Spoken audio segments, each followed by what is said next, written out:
Welcome to the Cinema Gold Podcast with your host, Larry Leese. Come join us as Cinema Gold dives into the latest Hollywood films and news.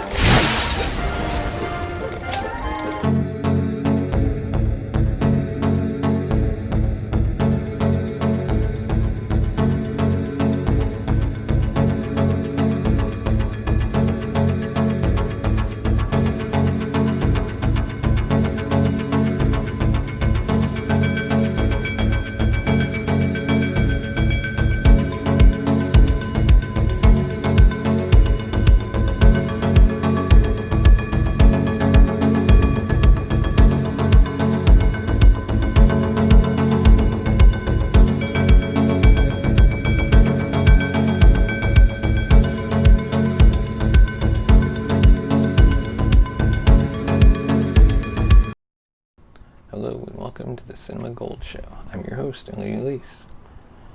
In this episode, I will be speaking about the future of film industry post-COVID. Now let's get into the topic directly. COVID-19 is likely to permanently alter the production, distribution, and viewing of movies. Filmmaking is dynamic, from silent pictures to talkies, black and white to Technicolor, hand-painted sets to computer-generated imagery, and simple to spectacular special effects. Studios have constantly found new ways to entertain and delight moviegoers. But the pandemic's transformational impact is more than just another shift in the trajectory. The new normal is the most radical change in the industry since the introduction of videotape. Let's start with filming and scene setting. How are studios adjusting to social distancing? And what impact is that having on how scripts are being adapted?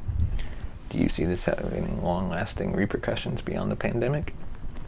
In terms of production, as well as everything else, the studios and networks are still figuring things out. My sense from people who work adjacent to the industry is that there is some production happening with different on-set strategies, from having entire crews quarantined together to using real-life partners for intimate scenes. My understanding is that international production has resumed at closer to pre-pandemic levels, but things haven't returned to normal in the U.S., and there is a backlog of scripts. I anticipate that we'll see a two-pronged approach: smaller productions with fewer cast members or group scenes, plus an emphasis on animation, CGI, and modes of production that can happen with voice talent who can work alone and with crews that can work remotely. The distribution of films, getting them out into the public either on the big screen or through streaming, is a hot-button issue. How is this pandemic affecting this, and what can we expect to see after it's over? For decades, well before the coronavirus, there has been a trend toward home viewing. With streaming, that trend accelerated. Now, with the closure of theaters and many people staying home voluntarily or by public orders, the pandemic has entrenched this. So viewing habits have already changed in ways that will have long-term effects. I think the theater chains will be impacted more than anyone else in the industry, and we've begun to see chain-wide closures and discussions of bankruptcy. Theaters are still not open in the largest markets in the U.S. The business model is that they make their money from concessions and recently alcohol more than from ticket sales, since much of the revenue goes back to the studios. There's no real way for theaters to make up those lost sales, and it is still unclear how safe movie theaters can be, since people will take their masks off to eat popcorn, and it would be hard to enforce masks in the dark in any case. As for the studios, they can recoup some lost theatrical revenue through deals with Netflix or via premium on-demand rentals. So films will still get made and distributed, but the experience of movie-going will likely radically change and become far less common. We have seen a move toward makeshift drive-in experiences, but much of the country has weather that isn't conclusive to year-round outdoor viewing, and this seems like a novelty stopgap. It's not clear that it has been profitable.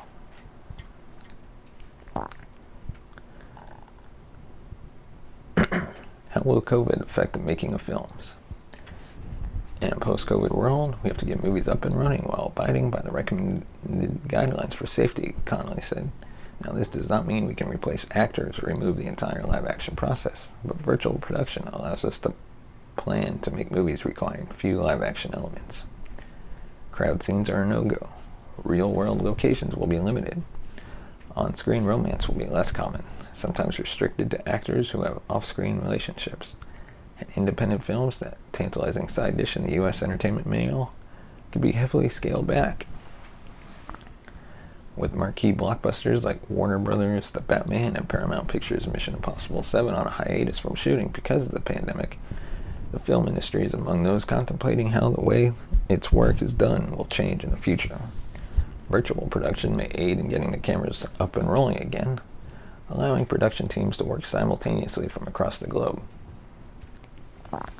Will the production cost increase or decrease post-COVID? Most foresee a minimum of 10 to 12% escalation in production costs to accommodate additional safety and hygiene measures that will become mandatory on sets, and smaller crews that will have to deliver the same amount of work that higher numbers would dish out earlier. Studios and production companies will have to hire additional personnel, such as health and safety experts and sanitation crews. They'll need to pay for additional equipment for cleaning sets, washing hands, and checking temperatures. Work will go slower and shoots will go longer. All of that adds up on the ledger.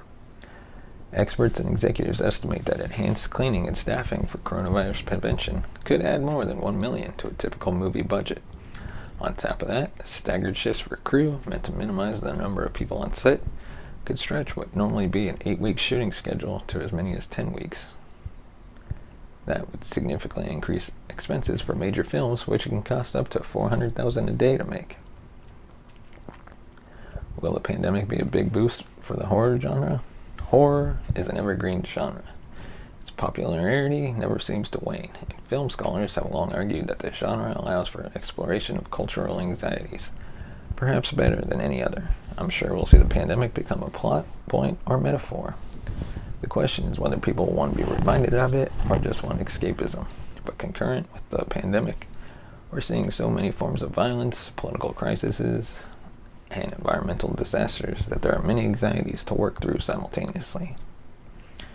These changes might seem technical, but they hint at the far-reaching effects the virus will have on final screen products. Interviews with 12 executives, writers, agents, and producers across the Hollywood spectrum suggest a dramatically transformed world of entertainment. Until a vaccine comes along, they say COVID-19 will change what Americans watch as dramatically as it has where they work, shop, and learn. How do you see the pandemic and this shift in distribution affecting things such as the festival circuit and the awards circuit? We've predominantly seen festivals move to a streaming format as well, though the Venice Film Festival did operate as a public event. In terms of the awards circuit, I think the Academy of Motion Picture Arts and Sciences is rethinking the rules about how films qualify for eligibility. But there'll also be fewer films competing, meaning that a handful will likely become winners by default. What does success look like in the future? In conclusion, fewer theaters, fewer screens, and potentially drastically different ownership and higher production costs. As the film industry evolves and adapts, our metrics of success and failure may need to as well. Can the post-COVID world produce an Avengers Endgame-sized box office hit? Or do we need to readjust our monetary expectations in a newly remade ecosystem? Let us know your thoughts by sending us a tweet at Cinema Gold Show or in the comments section on Spreaker. Thanks for watching, and join us next time on the Cinema Gold Show. Thanks for watching Cinema Gold Podcast. Follow us on Twitter at CinemaGold2. Become a patron on our Patreon at patreon.com/cinemagold. Send us a voice message and be featured on an upcoming episode through anchor.fm/cinemagold.